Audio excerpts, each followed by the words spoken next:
Alright, let's try this one last time.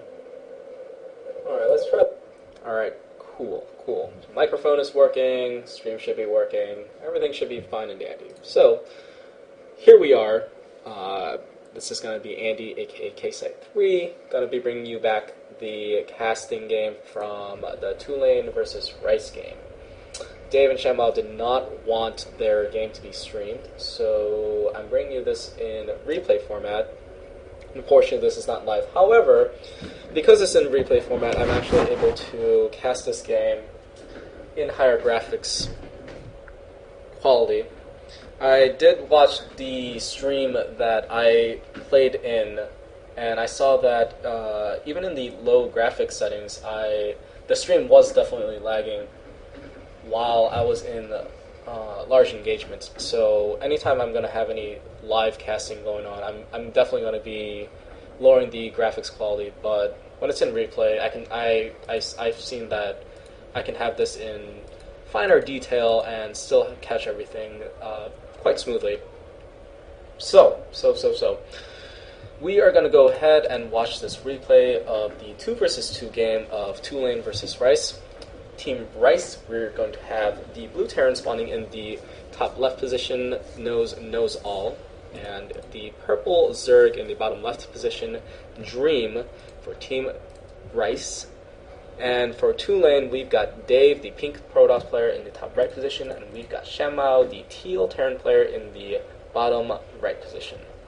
Map, I do not know. Once again, I know I've said this a bunch of times in my 2v2 cast, but being that I do not play 2 versus 2, I don't know 2 versus 2 maps, and nor do I know 2 versus 2 strategies. Once again, I am going to emphasize the fact that 2 versus 2 generally tend to be one-base games in terms of one-base aggression, but we'll see if that happens to be true. Dave's going to be working on... Ooh, I totally forgot the production tab. Heyo!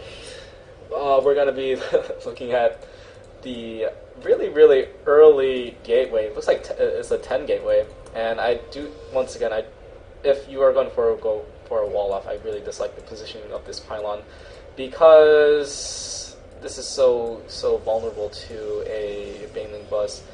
I like it a lot more in the traditional placement of the pylon. If you place it back over here, you can place where the gateway is right now, and then you can place the Cybernetics core right here, and it can be blocked off by a single zealot.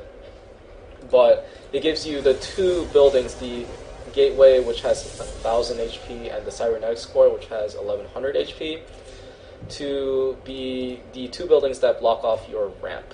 In this scenario, we got 3 buildings that are holding off the ramp, and one of which happens to only have 400 HP, which is super easy to break down.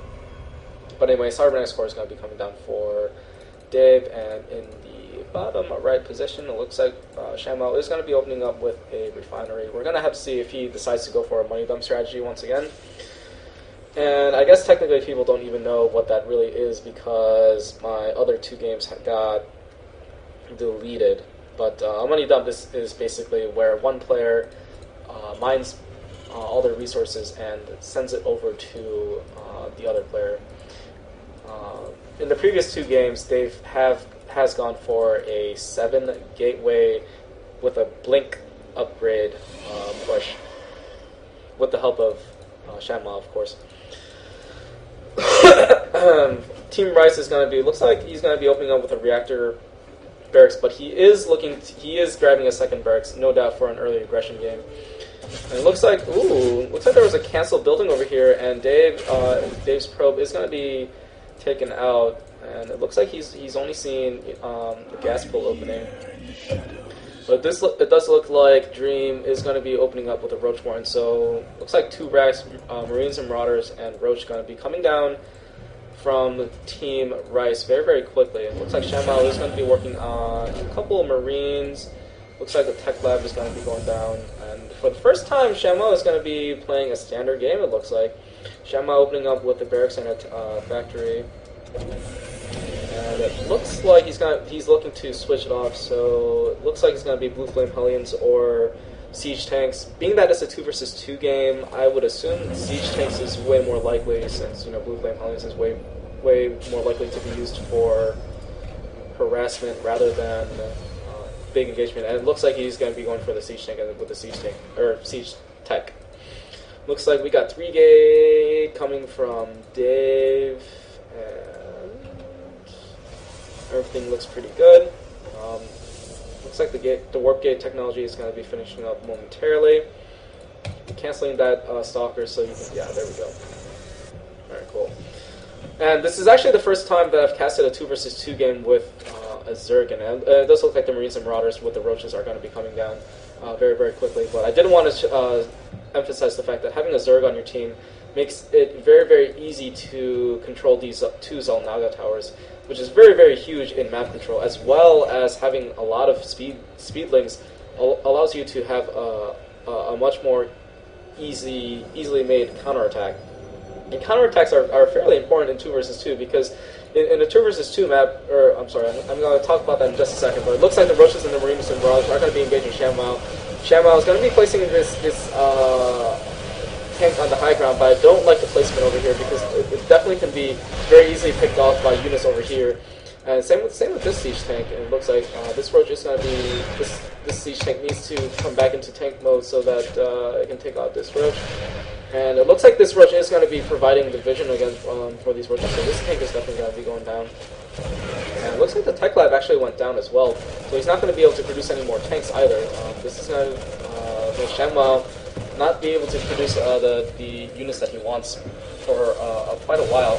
Meanwhile, it looks like noseknowsall is going to be pressing very, very hard with his Marines and Marauders, and a lot of the units by Dave has been taken down, and this third gateway needs to be made into a warp gate. But meanwhile, he's taken a huge hit into his probe line, and only a couple Stalkers remain, and Marines and Marauders are obviously very, very good against gateway units, which is also a reason why I freaking hate Terran.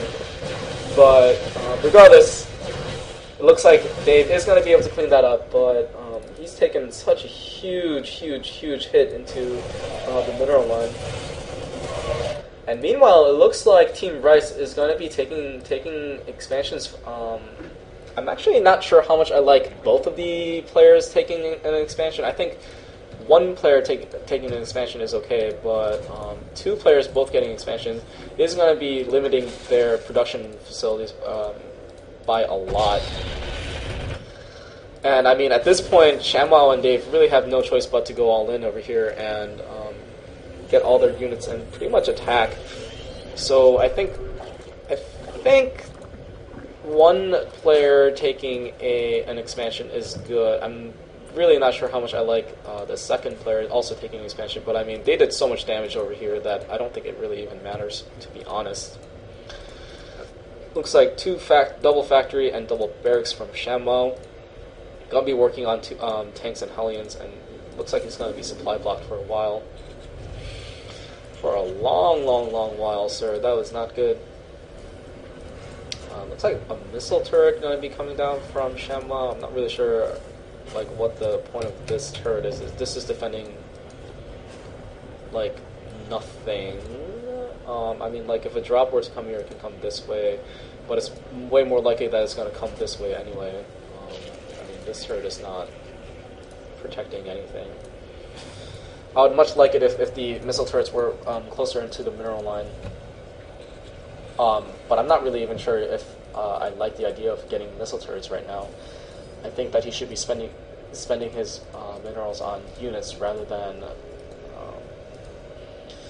base defenses, because, I mean, base defenses only help you, but if you have units on the field that can help you or your ally, ta-da! Little lesson of the day for 2 versus 2, and looks like Dave is going to be holding up a lot of energy on his Nexus. He really should have spent a lot of it on probes. He lost a lot of it, but it does look like Dave&ShamWoW is going to be moving out. I really dislike the fact that Dave is going to be the one that's leading this engagement, because Stalkers get so easily annihilated by Marines and Marauders, and I mean, the Hellions should be the ones that's soaking up the damage, especially to deal with speed flames. It looks like only roaches are going to be engaging in this fight, and the Marines and Marauders are going to quickly stim down over here. And force fields are going to help just a little bit, but I mean, all the roaches and Marines and Marauders are way too much for Dave and ShamWoW to handle. And it looks like 2 Stalkers are going to be able to make it back home. Oh no, stress. Well, that was a reinforcing Stalker that got taken out. Same with this one.